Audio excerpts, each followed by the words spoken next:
price of silver is a lie. Do not look at the charts. Do not listen to the bankers in New York. While the algorithms were busy dumping paper contracts this week, something happened in South Korea that changes the fundamental physics of the global economy. Samsung SDI, one of the largest battery manufacturers on the planet, just quietly confirmed the specifications for their new solid-state battery production line. The media is calling it a breakthrough for electric cars. They're talking about a 600-mile range. They're talking about a 9-minute charge time. They are focused on the convenience for the driver, but they are missing the single most important detail, the detail that Wall Street has not priced in, the detail that the mining companies have not prepared for. The secret ingredient in the Samsung battery is not lithium. It is not cobalt. It is not nickel. It is silver. We are talking about a massive structural increase in silver consumption that the world is not prepared for. While you are watching this video, the global silver market is already in a deficit. We are already consuming more silver than we mine. And now, the largest industrial giant in Asia has just dropped a bomb on the supply chain. In this deep dive, I'm going to expose the silver bomb that Samsung just dropped. I'm going to walk you through the chemistry of the silver carbon anode. I will show you the math that proves there is not enough silver on Earth to build these cars. I will explain why the recycling myth will not save us. And I will show you why the recent price drops are the last chance you will ever have to buy silver before the auto industry realizes they have made a fatal calculation. The banks are playing a paper game. Samsung is playing a physics game. Physics always wins. This is the story of the silver carbon revolution. To understand why this news is an extinction-level event for silver supply, you must understand a little bit of chemistry. Do not worry. I will keep it simple. But you need to know this so you understand why the car companies are trapped. For 30 years, the world has run on lithium-ion batteries. Your phone, your laptop, and the Tesla in your driveway all use liquid electrolyte lithium-ion batteries. They are great, but they have a fatal flaw. It is called the dendrite. When you charge a lithium battery fast, or when you charge it too many times, the lithium ions form little needle-like crystals called dendrites. They grow like jagged roots inside the battery. Eventually, they pierce the separator. That is the wall between the anode and the cathode. When that happens, boom, short circuit, thermal runaway, fire. This is why electric vehicles take 45 minutes to charge. You have to charge them slowly to prevent dendrites. This is why they catch fire. This is why they lose range in the winter. The holy grail has always been the solid-state battery. A battery with no liquid, no fire risk, instant charging, and double the range. Every company from Toyota to Volkswagen has been promising this for a decade, but they all failed. Why? Because they could not stop the dendrites from forming on the anode. They tried using graphite anodes, but they were too weak. They tried using silicon anodes, but silicon expands like a balloon when you charge it. It destroys the battery casing. They tried pure lithium metal, but it was too unstable. Then the researchers at Samsung SDI found the solution. They discovered that one specific element, when applied as a nanocomposite layer, completely solved the problem. It allowed the lithium ions to move freely, but it stopped the dendrites cold. It was stable. It was conductive. It was perfect. That element is silver. Specifically, they are using a silver carbon nanocomposite layer. In the industry, we call this the Ag-C layer. This is not a theory. This is published science. Samsung has already built the pilot line. They are calling it the S-line. Here's how it works. The silver acts as a host for the lithium ions. It dissolves them evenly. It creates a perfectly smooth surface so the spikes cannot form. Without the silver, the solid-state battery does not work. It is that simple. You cannot use copper. You cannot use aluminum. It has to be silver because of the unique way silver interacts with lithium at the atomic level. This means silver is no longer just a precious metal. It is no longer just a monetary metal. It has become a strategic energy metal. It is now the bottleneck for the entire green energy transition. Now that you understand the chemistry, we have to look at the math. This is the part that Wall Street analysts are ignoring. They are lazy. They look at spreadsheets from 5 years ago. They assume that silver use in cars will stay low. They are wrong. Let us look at the numbers.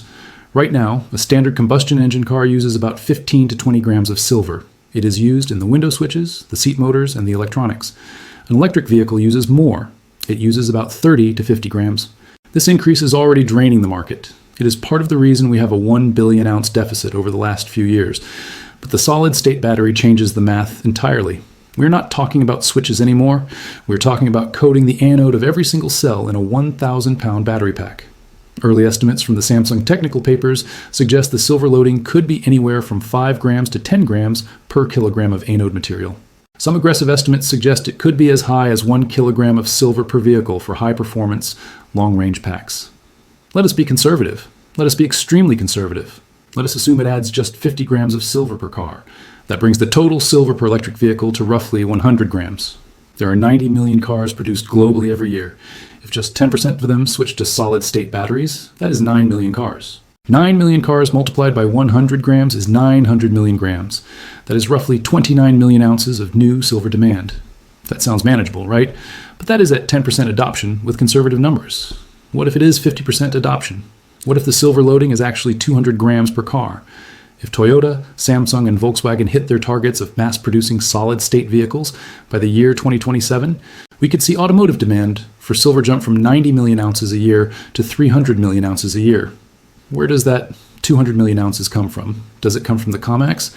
The COMEX only has 30 million ounces left in the registered category. Does it come from the miners? Global mining is flat at 830 million ounces.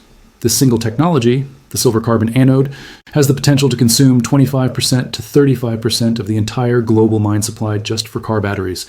That leaves 0 silver for solar panels, 0 silver for electronics, 0 silver for jewelry, 0 silver for you. And Samsung just confirmed they are building the factories. The timeline has accelerated. This is not a 2030 story. This is a right now story. While the banks were smashing the price on Friday, Samsung procurement officers were likely locking in long-term supply contracts with miners. They know the math. They know that if they do not secure the silver, their billion-dollar factories are worthless. Whenever I present these numbers, someone always says, "But what about recycling? We will just recycle the old silver." This is the most dangerous myth in the market. It gives politicians and investors a false sense of security. Here is the reality of silver recycling. Gold is recycled at a rate of nearly 90%. Why? Because gold is expensive and it is usually kept in large forms like bars or jewelry. It is easy to melt down. Silver is different. Silver is recycled at a rate of less than 20%. Why? Because of dispersion. Silver is the vampire dust of industry. It is sprinkled in microscopic amounts across billions of devices. There's a tiny fraction of a gram in your phone. There's a tiny bit in your laptop. There's a thin film in a solar panel. There's a nanolayer in a missile guidance chip. It costs more energy and money to extract that silver than the silver is worth. So it goes to the landfill.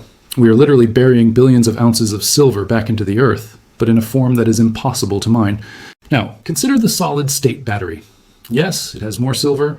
That makes it a better target for recycling. But think about the time lag. Do you recycle a car battery next year? No, you recycle it in 15 years. The silver that goes into a Samsung solid-state battery in 2026 is locked away until the year 2041. It is removed from the supply pool for a generation. So, the recycling wave that everyone is hoping for will not arrive in time. It will not arrive in time to save us from the shortage of the 2020s. The deficit is structural. The consumption is destructive. The sequestration is long-term. This means the only solution to the Samsung scenario is more mining. But can we just dig more? If silver hits $100, surely the miners will flood the market with supply, right? Wrong. This brings us to the geological wall. You cannot print a silver mine. It takes roughly 10 to 15 years to take a mine from discovery to production. If we found a massive deposit today, it would not produce a single ounce until 2035. But Samsung needs the silver now. Tesla needs the silver now. And the existing mines? They are dying. The ore grade has collapsed. In the year 2005, a good mine had 15 ounces of silver per ton of rock. Today, a good mine has 4 ounces per ton. We have to dig up 4 times more rock to get the same amount of silver. That requires more diesel. It requires more water. It requires more labor. It is getting exponentially harder and more expensive to mine. And let us talk about politics. Mexico produces 25% of the world's silver. The Mexican government has become hostile to foreign mining companies. They have stopped issuing new open-pit mining permits. Peru is constantly facing strikes and local protests. Russia is sanctioned. So precisely at the moment when the silver carbon anode is demanding 100 million new ounces, the global mining supply is threatening to shrink. This is a pincer movement. Demand is exploding. Supply is collapsing. And the inventory buffer is gone. There's no relief valve. There's no elasticity. The only thing that can give is the price. This leads to a fascinating paradox. The electric vehicle paradox. Governments around the world have mandated the end of the internal combustion engine. They have legally forced the transition to electric cars. They are subsidizing battery factories. But they forgot to check the periodic table. If silver goes to $200 an ounce, the cost of the solid-state battery skyrockets. The electric vehicle becomes unaffordable for the average person. The transition stalls. But the governments cannot let the transition stall. They have bet their political reputations on net zero. So what will they do? They will subsidize the silver, or they will seize the silver. We have talked about the Defense Production Act in previous videos. This is where it becomes real. If General Motors tells the White House, we cannot build the cars you mandated because we cannot get silver, the White House does not say, okay, forget the cars. When the White House says, we will get you the silver, they will declare silver a critical strategic material. They will prioritize industrial allocation over retail investment. They might ban the sale of silver eagles to the public to divert that metal to the battery factories. This is the nightmare scenario for the stacker who did not buy yet. You will not be competing with a high price. You will be competing with a government mandate. Samsung is not just a company in South Korea. It is the economy. The South Korean government will move heaven and earth to ensure Samsung has silver. The United States government will do the same for Tesla. The silver carbon anode makes silver a matter of national security, and national security always trumps the free market. We have established the technology. We have established the shortage. But why is the price dropping? Why did silver fall to $61 on Friday? This is the most critical part of the video. You have to understand the difference between the paper market and the physical market. The price you see on your screen is the price of a paper contract on the COMEX in New York. It is a promise to deliver silver. It is not the silver itself. Banks trade these paper contracts back and forth to manage risk and to make quick profits. They can print as many paper contracts as they want, but they cannot print physical bars. Right now, we are seeing a massive disconnect. While the paper price drops, the physical premiums are rising. In Shanghai, silver is trading at a massive premium compared to New York. The Chinese are buying everything. They know about the battery tech. They are draining the West of physical metal while the Western banks suppress the paper price. This creates an arbitrage opportunity. Smart money buys the cheap paper silver in New York and requests delivery. Then they sell it in Shanghai for a higher price. This drains the COMEX vaults even faster. The drop to $61 is a gift. It is a pricing error. It is the system giving you one last chance to front-run the biggest industrial shift in history. The banks are looking at the weekly chart. You need to be looking at the periodic table. Think about the panic that is coming. Imagine you are a procurement officer at Ford. You just read the Samsung report. You realize you need 20 million ounces of silver for your 2027 production line. You look at the market. You see the deficit. You see the mines are empty. What do? You do not buy a little bit. You buy everything. You panic buy. You start calling refiners and offering them 10% above the spot price, then 20%, then 50%. You do not care about the price, you care about survival.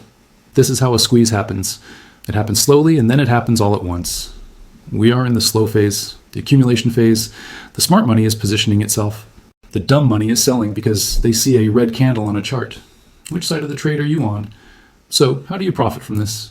If you understand the Samsung scenario, you realize that $61 is a joke. Here's your strategic playbook for the coming crisis. Lane 1 is physical metal. This is your foundation, but you must buy the right kind of metal.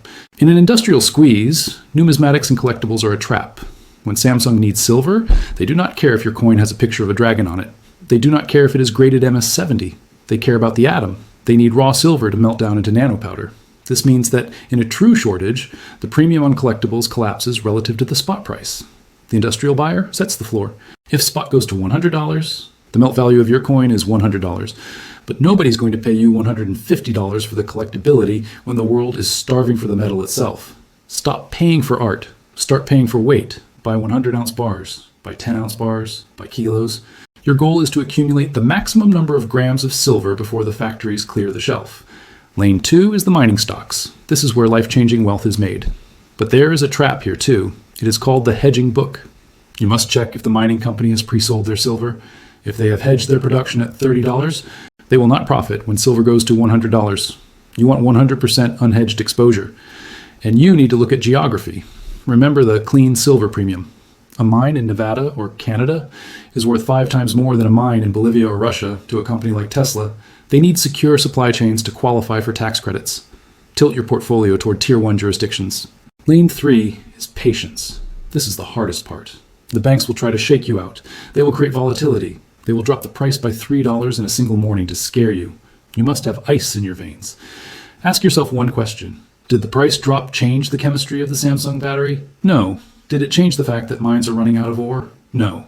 If the fundamentals have not changed, do not sell. Buy the dip. We are at year 0 of the silver battery cycle. Commodity supercycles driven by technology usually last 7 to 10 years. Think of uranium in the 2000s. Think of cobalt in 2017. The squeeze is just starting. We are standing on the edge of a cliff. The old world of silver as a cheap industrial commodity is over. The new world of silver as a critical energy metal has begun. Samsung has fired the starting gun. They have confirmed the tech. They have built the pilot line. The other auto giants will have to follow, or they will go bankrupt. This creates a vacuum in the silver market that cannot be filled by existing mines. The math is brutal. The geology is stubborn. The chemistry is undeniable. You have a choice. You can trust the paper price, or you can trust the industrial reality. If you own silver, hold it tight. If you do not own silver, you are running out of time. The silver bomb is dropped. The shockwave is coming. Do not be the one left holding worthless paper when the world demands real metal. If you found value in this deep dive, please like the video and subscribe. I will be tracking the Samsung supply contracts closely in the coming weeks. You do not want to miss the next update. The revolution is here. Stay safe and keep stacking.